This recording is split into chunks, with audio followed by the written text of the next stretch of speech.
Boa noite, meus amigos, meus irmãos. Cumprimento a todos em nome do Núcleo Espírita Aldeia de Luz, da Aldeia da Serra. E vamos continuar com o nosso trabalho de divulgação das palestras nas quartas-feiras. Hoje teremos a nossa companheira Roberta Carvalheira. Ela vai falar a nova era e a importância do bem.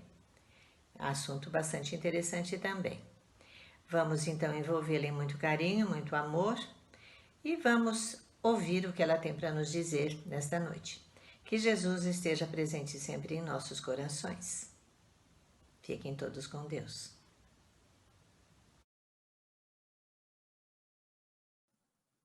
Olá, que felicidade de estar aqui com vocês de novo, agora para falar da nova era e da importância do bem. A gente está falando da nossa educação moral, a gente está falando do Evangelho de Jesus e do porquê da reencarnação, por que a gente reencarna. E quando a gente pergunta qual é a nossa missão, o que a gente veio fazer na Terra, é muito comum a pessoa falar: vim evoluir. Meu propósito é de evolução, evolutivo. Mas essa palavra, ela por si só, ela é muito vaga. Não diz muito do que a gente deve fazer, né, para que a gente amadureça espiritualmente. Evolução é a construção do bem. Um processo que é gradativo, constante, edificando em nós, passo a passo, andar por andar na nossa ascensão espiritual. Evoluir é ascender espiritualmente pela conquista do bem e, portanto, a conquista do amor. Essa construção no bem, a gente precisa pensar como é que ela se dá. Já pararam para refletir sobre isso, né? Por que Jesus falava da verdade, do conhecimento da verdade? E por que a gente tanto diz da importância também da vivência do Evangelho? A verdade, que verdade é essa que a gente está falando, gente? É a do Criador e sua obra. É a verdade do Espírito, a sua verdadeira vida, que não é essa do plano material. E a da ciência das leis, que rege tudo e põe tudo em equilíbrio e harmonia, as leis divinas, que são imutáveis e que nos conduzem à felicidade. Conhecer a verdade pede transformação, um alinhamento com essa lei divina, uma percepção de si e do outro como espírito, um olhar para a vida sob essa ótica espiritual, um olhar para as coisas espirituais que não estão atreladas, portanto, ao mundo material, como Jesus tanto veio nos ensinar. Portanto, a verdade é um convite para cada um de nós da vivência da vida do Espírito, os ensinamentos do Evangelho de Jesus. Conhecer a verdade, essa verdade que, como diz Kardec, que nos liberta e transforma, implica falar da ampliação da nossa consciência. E essa ampliação passa pela transformação do nosso modo de pensar, de sentir e de agir. Nesse processo, as referências que a gente tem, elas são muito importantes. Por isso que a gente fala tanto de seguir o Evangelho de Jesus e observar os exemplos que ele nos deixou. Porque essa referência, elas servem como um norte, um guia, um mapa que nos conduz na estrada da vida. E esse é o papel, o grandioso papel do Evangelho de Jesus diante da humanidade. Essa expansão de consciência, portanto, se dá pela vivência do Evangelho. E vivência do Evangelho pede caridade e serviço no bem. Uma outra coisa que a gente precisa observar a partir dessas reflexões são os caminhos de evolução do homem na Terra e a chegada dessa nova era que a gente tanto fala e que foi anunciada por Jesus e pela doutrina espírita. Essas reflexões, elas nos mostram o processo evolutivo do homem, que, né, analisando inclusive essa sua caminhada, ela revela a grandiosidade da obra divina, a grandiosidade de Deus e toda a perfeição da sua obra. Nada, absolutamente nada no universo foi criado em vão. Nada é inútil, tudo tem uma finalidade. Em tudo a gente observa um planejamento cuidadoso, que revela a bondade, a justiça e a sabedoria de Deus. Um plano que é cumprido com abnegação e profunda benevolência por seu Filho Jesus e todos os espíritos benfeitores que trabalham em seu nome. E estes que vêm de forma muito dedicada auxiliar a todos nós na nossa caminhada evolutiva aqui na Terra. O capítulo 1 do Evangelho segundo o Espiritismo, ele fala dessa caminhada da humanidade rumo à evolução, falando das 3 revelações, dos 3 grandes momentos de preparação para a chegada dessa nova era. A primeira revelação com Moisés, a segunda com Jesus, a terceira com o Espiritismo. Moisés, né, dessa época onde o Antigo Testamento tinha um peso maior, né, era a base religiosa com as escrituras dos profetas. Moisés foi um guia que liderou, né, por quase 40 anos, todo um povo numa caminhada pelo deserto que ia do Egito até a Terra Prometida, né? Nessa peregrinação, ele como líder de uma humanidade ainda tão selvagem, ele precisou, não só recebeu, né, os 10 mandamentos, como ele precisou criar todo um código disciplinar. Um código temporário, que é a lei mosaica, mas para conter a barbárie e manter a ordem e a disciplina. Mas Moisés trouxe o germe da moral cristã. Ele já começou a falar de justiça, ele já começou a falar de quais eram os nossos direitos e quais eram os nossos deveres, que a gente não deveria cobiçar o que não era nosso, que a gente não tinha o direito de matar e tirar a vida de ninguém. Não dava para falar diante daquele povo ainda das coisas do Espírito, mas já trazer esse primeiro conhecimento que abriria o caminho até a chegada de Jesus. Jesus, que é a segunda revelação, nos trouxe a boa nova. Ele veio cumprir a lei de Deus. Ele veio trazer uma moral evangélica cristã, que transformaria realmente o mundo, a humanidade na sua época, trazendo já ali diretrizes da caridade e do amor ao próximo. Ele resumiu toda a lei e a lei dos profetas, aquela máxima do amar ao próximo, amar a Deus sobre todas as coisas e ao próximo como a si mesmo. Ele veio mostrar para a gente que a verdadeira vida não era material, não era da terra. Ele veio falar de todo um caminho evolutivo, educativo do espírito para chegar até Deus. Mas ele nos trouxe apenas o germe da verdade. Por quê? Porque não estávamos naquela época ainda prontos para entender e compreender com profundidade toda essa questão do lado espiritual, do espírito que somos, mas ele falou que esse caminho até a chegada de um consolador prometido seria um longo caminho da humanidade de amadurecer todos os ensinamentos que ele trouxe, né? E aí vem a terceira revelação, o consolador prometido, que é a doutrina espírita. O interessante é que com Moisés veio muito forte essa questão do Deus único. Com Jesus, a importância do amor. Jesus não trouxe uma religião, ele trouxe o amor. E essa necessidade do despertar para as coisas do espírito, para ir além da matéria. E a doutrina espírita agora foi construída não mais sobre base do personalismo.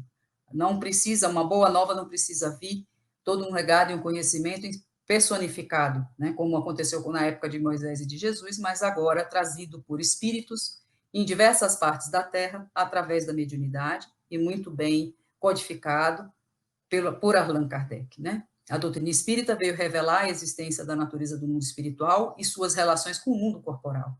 Traz mais luz, portanto, aos ensinamentos de Jesus, aprofundando esses ensinamentos.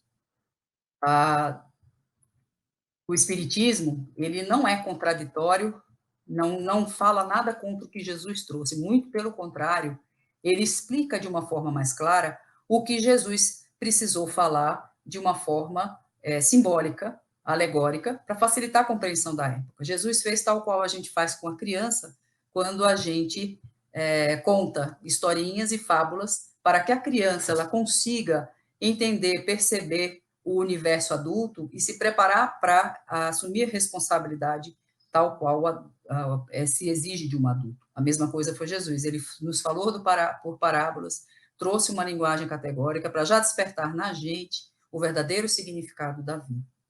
E agora o Espiritismo, a doutrina espírita, veio executar essa moral cristã que Jesus trouxe, né?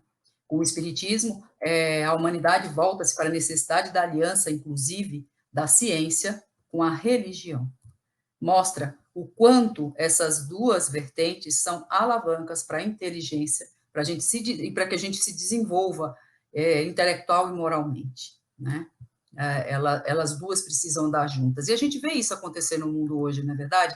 A gente vê hoje a ciência explicando coisas que Allan Kardec disse na época dele, que, inclusive, André Luiz trouxe também pela psicografia de Chico Xavier, na área médica, por exemplo, com relação à glândula pineal, artigos dentro da área da medicina vêm sendo realizados, feitos em cima desses estudos do André Luiz, comprovando que o que o André Luiz falou realmente procede, é verdade, a ciência está comprovando já. Então, essa grande revolução, em torno da qual trabalham os espíritos, ela já está acontecendo há mais de 18 séculos. Não é uma coisa da agora.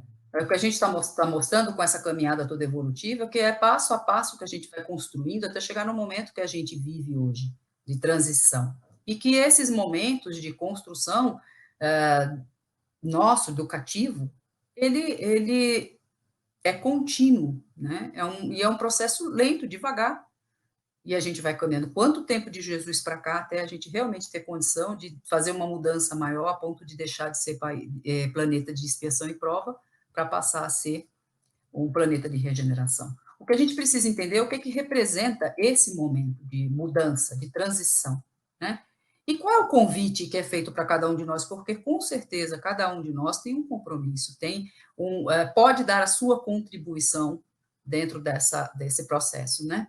O nosso compromisso, a gente tem que entender, que é com a obra divina. É parte da obra divina e do seu plano essa renovação, e uma renovação que envolve a todos e que tem um resultado para o bem comum. A gente tem uma responsabilidade sobre o coletivo, né? O trabalho de renovação é um trabalho, antes de qualquer coisa, de cooperação. E a gente precisa começar a se perceber parte desse coletivo e colaborar e contribuir com esse processo. A regeneração da Terra vem da mudança da esfera fluídica. Essa mudança de esfera fluídica só acontece com uma mudança do pensamento de cada indivíduo, construído das boas emanações do pensamento de cada um de nós. E aqui a gente aprofunda um pouco as nossas reflexões, porque hoje a gente tem mais ciência da verdade, a gente tem mais ciência do espírito, a gente consegue compreender melhor, né, a finalidade educativa dos ciclos reencarnatórios, numa educação moral, não apenas intelectual. A finalidade maior, com certeza, é modificar o nosso campo mental vibratório, para que os nossos pensamentos sejam pensamentos mais alinhados com a lei de Deus, alinhados com a verdade, portanto, não é? Porque, por enquanto, nós estamos ainda muito aprisionados, arraigados à matéria, e com isso a gente não consegue sair da zona de sofrimento e dor que a gente mesmo se colocou. Essas mudanças, essa renovação de pensamento e de sentimento vai fazer com que a gente mude a nossa conduta, crie uma vibração diferente, e aí sim o mal não mais nos atingirá, porque a gente vai trabalhar o mal que ainda existe em nós. Como? Através do bem e do amor. É aí onde entra a importância e a relevância do bem na nossa vida. Só o bem, cultivado com o exercício da caridade, pode nos transformar e, portanto, nos preparar para a entrada em mundos de regeneração. Quando a gente fala, né, dessa transição da Terra, na evolução da humanidade, é preciso compreender o que Jesus nos disse quando ele falou: há muitas moradas na casa do Pai. Tal como acontece na escola, onde a gente está na série ou no ano compatível com o nosso nível de conhecimento, assim acontece também conosco com relação ao lugar onde a gente mora. Tem um tipo de morada compatível com o padrão moral de cada um. O que isso significa? Já pararam para pensar? Que é preciso estar apto a habitar mundos de regeneração se a gente quiser fazer parte dele e contribuir, inclusive, com esse processo de transição. Esse tempo de transição é um tempo de profunda transformação íntima, num convite que se estende a toda a humanidade. Esse tempo chegou. Chegou o tempo em que a moral cristã precisa se desenvolver na intimidade de cada um de nós. Mas para isso, como Jesus bem disse, né, muitos serão os conflitos que virão à tona, as discussões. Quanta intolerância a gente vê hoje, quanto a gente tem falado do respeito à diversidade, da cooperação que a gente precisa estabelecer entre os povos, né? Então, a gente precisa parar mais para olhar para dentro da gente entender o que a gente sente, o que a gente pensa, para tentar transformar isso. E isso pede uma reflexão. Reflexão com o trabalho das virtudes que Jesus veio nos ensinar, da humildade, da tolerância, da paciência, da compaixão e do amor. A gente tem aí as bem-aventuranças nos sinalizando isso, não é mesmo? É preciso ter realmente em Jesus o nosso mestre, o nosso guia, e crer nele e buscar segui-lo. Lembrando que esse processo de transformação íntima é um desafio para todos. A Gênese, ela nos diz, nesses tempos, não se trata de uma mudança parcial, de uma renovação limitada a certa região, a um povo ou a uma raça. Trata-se de um movimento universal a operar-se no sentido do progresso moral, um movimento universal. Ou seja, o convite é para todos nós. E não é isso que essa pandemia tem mostrado para a gente? Essa pandemia tem mostrado para a gente que se a gente não pensar coletivamente, se a gente não se preocupar com o outro, a gente não vai conseguir ter a nossa própria cura. E quando a gente fala de cura, não é só física, espiritual, mental, emocional. Então, a transformação, ela é individual, mas precisa ser feita por todos os habitantes da Terra. E para ser realizada, ela tem que ser realizada com o outro, no plano coletivo, com cooperação. Eu preciso do outro para evoluir, embora a minha evolução seja individual e só eu possa fazê-la. O apoio e o suporte que um dá ao outro é extremamente relevante, porque esses estímulos nos motivam a seguir adiante. E mais do que isso, o outro me ajuda a perceber a minha própria dor e as minhas dificuldades. O contato com a dor do outro me faz enxergar coisas que eu normalmente tenho dificuldade, até aqui não consegui perceber. Por isso que o bem, ele é tão importante, a caridade é tão importante. Não é nem tanto o que eu dou, mas o tanto que eu recebo. E o quanto isso amplia a minha sensibilidade e a minha percepção. Nós fomos convidados a olhar mais para dentro, a prestar mais atenção em nossos pensamentos e sentimentos, a acelerar, né, todo esse nosso processo educativo, contribuindo com a renovação da Terra, porque quando eu me coloco nesse caminho do bem, quando eu me esforço, quando eu entro em oração, quando eu tento trabalhar o amor em mim, eu estou contribuindo minimamente com uma melhor vibração do nosso planeta. Então, a gente consegue dar uma assistência maior, um trabalho maior, uma contribuição maior para o plano espiritual. E abrir portas até para que eles consigam nos auxiliar de uma maneira mais efetiva. Né? A gente precisa parar para pensar nisso, né? Então, resumindo, eu preciso do outro para evoluir. E pare um pouquinho para olhar as passagens do Evangelho, refletir sobre elas, analisar e comparar, para ver a grandiosidade dos ensinamentos que Jesus trouxe. Tem uma passagem que fala dessa preparação espiritual que a gente precisa ter diante de uma oportunidade nova que surge, que a gente não sabe quando ela vai surgir, mas que a gente precisa estar pronto, não é? Então, é a passagem da parábola das 10 virgens. Essa parábola, ela fala de um ritual de casamento onde as pessoas eram convidadas a sair em cortejo, e o noivo ele integraria esse cortejo, embora ninguém soubesse exatamente em que momento esse noivo ia chegar. E eles iam até o local do casamento. Era a premissa que cada um tivesse sua tocha, sua lamparina na mão, e o óleo para manter essa lamparina acesa durante o percurso. Sem isso, você não poderia participar do cortejo, tampouco da solenidade. A parábola que Jesus traz, tem 10 virgens que estão nesse cortejo, 5 delas prudentes não só estão com as tochas, como levaram óleo suficiente para a jornada, para a caminhada. Já as outras 5, vendo que não tinha óleo em quantidade suficiente, pedem emprestado. O que as prudentes falam? A gente não tem condições de te emprestar. Porque se a gente te emprestar, vai todo mundo ficar sem, né? Então, vocês precisam voltar, comprar o óleo, abastecer do que é necessário e seguir de novo o caminho. E é exatamente isso que acontece em várias situações da nossa vida e que acontece nesse momento que a gente está falando aí dessa transição. Não é? Estamos prontos para contribuir? Estamos prontos para, não só para contribuir, estamos prontos para entrar num planeta de regeneração? Porque o óleo é toda a construção que o espírito faz, todas as aquisições, os valores que ele conseguiu angariar aí na sua luta evolutiva.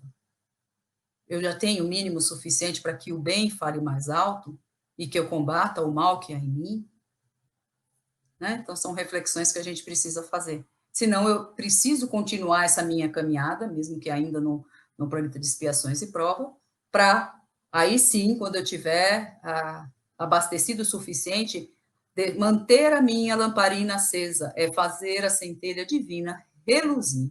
E essa centelha divina que a gente traz com a gente desde que a gente foi criado, né? Fazer essa centelha divina reluzir. Então, é isso que vai nos tornar, ou nos deixar prontos para o que vem aí, para a oportunidade que vem, que a gente não sabe o dia exato. Porque isso tudo depende muito do esforço de cada um e o que essa construção coletiva, essa vibração coletiva que a gente consegue, até onde a gente consegue criar a vibração coletiva necessária para que a regeneração ela já se dê. Né? Até lá, longo é o caminho e a estrada para que a gente cresça, né? Então, não adianta, gente. O que eu estou querendo dizer é que não adianta a gente esperar uma mudança do ambiente externo, quando a gente ainda mantém dentro da gente vícios e tendências que a gente já sabe que são inadequados para a nossa felicidade. É melhor trabalharmos desde já pela construção do reino de Deus em nós. E com isso, automaticamente, a gente vai estar contribuindo com os preparativos para esse mundo melhor. Mesmo que na Terra ainda existam zonas de conflito, de maldade e de dor, se eu estou nesse caminho de busca, se eu estou nesse esforço de sublimação, de ser alguém melhor para vibrar amor e, portanto, em maior conexão com o plano espiritual e suporte dele, eu vou me sentir em estado de paz, independente de ainda ter maldade no mundo, de terem conflitos. Grande exemplo disso foram os grandes missionários que já passaram pela Terra. Quando você vê São Francisco de Assis, quando você vê a Irmã Clara, o Chico Xavier, não tiveram vida fácil, mas isso não foi impedimento para eles seguirem a missão deles. Nem se perturbarem a ponto de prejudicar todo um trabalho maravilhoso que eles nos deixaram. Principalmente Jesus, né? Jesus foi o espírito mais evoluído que esteve na Terra. E a sua paz interior não foi abalada pela situação ainda da humanidade precária, evolutivamente falando, né? Então, que cada um de nós se questione e pergunte para si mesmo, né? Eu consigo compreender e vivenciar o Evangelho de Jesus? Sentir esse Evangelho no meu coração? Mais que isso, eu propago esse Evangelho, eu exemplifico a ponto de estimular o meu próximo a seguir a jornada dele com confiança, fé e esperança, porque são estímulos que a gente dá ao outro. E é assim que a gente exerce a caridade, né? E mais do que isso, o quanto esse Evangelho e todo esse esforço meu, essa minha luta evolutiva me modifica. O quanto muda as minhas prioridades, as minhas escolhas, que passam a ser diferentes. Eu passo a ter respostas diferentes às dificuldades e às situações que a vida me apresenta. Até que forma ela modifica a minha forma de me relacionar com o outro. Porque esse é um dos grandes desafios que a gente tem, o relacionamento. Né? E o interessante é a gente perceber que essa mudança que a gente quer ver no mundo é algo que a gente precisa começar dentro de cada um de nós. Emmanuel, ele nos diz exatamente isso, que o esforço de regeneração, ele é individual, ele precisa começar em cada indivíduo até chegar no mundo, né? Ele diz assim, evangelizando o indivíduo, evangeliza-se a família, regenerada esta, a sociedade estará a caminho da sua purificação, reabilitando-se simultaneamente a vida do mundo. Ou seja, é no indivíduo que começa a transformação que a gente quer ver no mundo, como eu falei, né? É aí que a gente se dispõe a compor a equipe de trabalhadores do bem, de servir com o Cristo, ciente do valor do outro e ciente do bem na construção do amor em mim. A gente consegue entender o quanto o bem faz bem a nós mesmos, né? Nós não estaremos unidos em comunhão com Cristo e com Deus sem trabalhar relacionamentos. A caridade, o serviço no bem, é relevante para o meu reequilíbrio e a minha felicidade. Ele me coloca diante do próximo, me faz reconhecer a mim mesmo, no contato com a dor e as experiências do outro, e ajuda a me relacionar e buscar estabelecer vínculos afetivos. Porque relacionamento é diferente de convívio. O convívio é a oportunidade de eu estabelecer um relacionamento, uma troca uma troca, uma permuta, transmutação de energia, de vibração. O relacionamento, ele é o que traz, ele estabelece esses vínculos afetivos, que estabelece os laços familiares que o Evangelho nos diz que são eternos, né? Que independente de onde a gente esteja, mesmo que já tenhamos partido da Terra, permanece ainda o vínculo com aqueles que a gente temporariamente, né, deixou, aspas, né? Porque é relativo esse deixar. Então, que a gente possa realmente entender que amar pressupõe troca, e por conta disso, né, eu preciso do outro para amar. E que a gente possa aproveitar, então, a oportunidade, né, que nos são concedidas para fazer, né, a caridade, exercitar e conquistar o bem. Mas lembrando sempre de Jesus. Jesus, ele nos mostrou o valor da simplicidade, da humildade, ele agiu no anonimato. Sua grandeza vem da firmeza dos seus valores, que ele ensinou através do exemplo, e esses valores mostram a sua autoridade moral. Jesus, ele viveu dentre os simples, teve vida modesta, não buscou holofotes e reconhecimento alheio. Entenda que nos dias de hoje, ele não seria notícia, ele não estaria na mídia. Nós nos angustiamos com os fardos pesados do mundo, quando a gente devia, na verdade, buscar os fardos leves e suaves do viver pelos valores espirituais, e foi isso que Jesus disse para a gente. Quando ele disse, vinde a mim todos os que estáis cansados e oprimidos, e eu vos aliviarei. Tomai sobre vós o meu jugo e aprendei de mim, que sou manso e humilde de coração, e encontrareis descanso para a vossa alma, porque meu jugo é suave, meu fardo é leve. Com Jesus, ela é leve. Por mais dificuldade que a gente tem, a dificuldade é para vencer os conflitos internos que ainda existem dentro da gente. Mas é um esforço, um trabalho que vale a pena, porque quando a gente consegue executá-lo, o pouco que a gente faz já traz uma realização enorme. Dá uma sensação de liberdade, de leveza, que quem já passou por isso sabe do que eu estou falando, e acho que todos nós, né? Em algum momento da vida, quando a gente vê que a gente é útil, que a gente consegue, que a gente, a mesma situação, a mesma dificuldade, a gente consegue trazer uma resposta diferente, as coisas fluem e a gente se sente muito melhor. Dificuldade, no final, só faz a gente crescer e a gente diz, ok, se foi necessário, né, ser dessa forma, mas valeu a pena, porque eu sinto que hoje eu estou mais fortalecida, né, e que eu sou mais capaz ainda de seguir adiante e ter novas oportunidades e grandes realizações, né? Então, para concluir, que a gente faça todo o bem que nos for possível fazer. Deus não espera da gente nada além da nossa própria capacidade, não é? Então, é que a gente dê sempre o nosso melhor, entendendo que o bem lapida em nós o amor, faz reluzir essa centelha divina que há em nós. A construção do amor divino em nós se dá pelo bem. E esse bem que a gente pratica nos transforma. E como é que ocorre essa transformação? Através da mudança dos nossos pensamentos e sentimentos. A vida, ela é colocada para a gente agora sobre uma nova perspectiva.